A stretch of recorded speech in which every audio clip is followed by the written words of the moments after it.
پیارے دوستو، آج کی ویڈیو کے اندر آپ کو ایک ایسے شخص کا واقعہ بتایا جائے گا جس کی شکل اللہ پاک نے بندر کی بنا دی تھی۔ ایک سقفہ نے بیان کیا کہ ہم 3 آدمی یمن کو جا رہے تھے اور ہمارے ساتھ ایک شخص کوفہ کا بھی تھا۔ وہ حضرت ابوبکر اور حضرت عمر رضی اللہ تعالیٰ عنہ کو برا بھلا کہتا تھا اور ہر چند ہم اسے منع کرتے تھے لیکن وہ باز نہ آتا تھا۔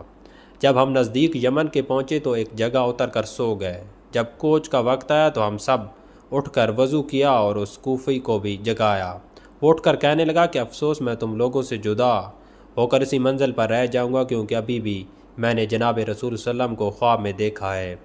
آپ میرے سر پر کھڑے فرما رہے ہیں کہ اس فاسق کو اس منزل میں مسح ہو جائے گا۔ ہم نے کہا کہ وضو کر، اور اس نے پاؤں سمیٹے اور ہم نے دیکھا کہ انگلیوں سے مسح ہونا شروع ہوا اور دونوں پاؤں اس کے بندر کے سے ہو گئے، اور پھر گھٹنوں تک، اور پھر کمر، اور پھر سر، اور پھر منہ مسح پہنچا اور وہ بالکل بندر ہی کی شکل میں تبدیل ہو گیا۔ ہم نے اسے پکڑ کر اونٹ پر باندھا اور جلد وہاں سے روانہ ہو گیا، اور ٹھیک غروب آفتاب کے وقت ہمارا گزر ایک جنگل سے ہوا اور وہاں دیکھا کہ چند بندر جمع ہیں، تو اس نے جب ان بندروں کو دیکھا تو رسی توڑ کر وہ ان میں جا ملا۔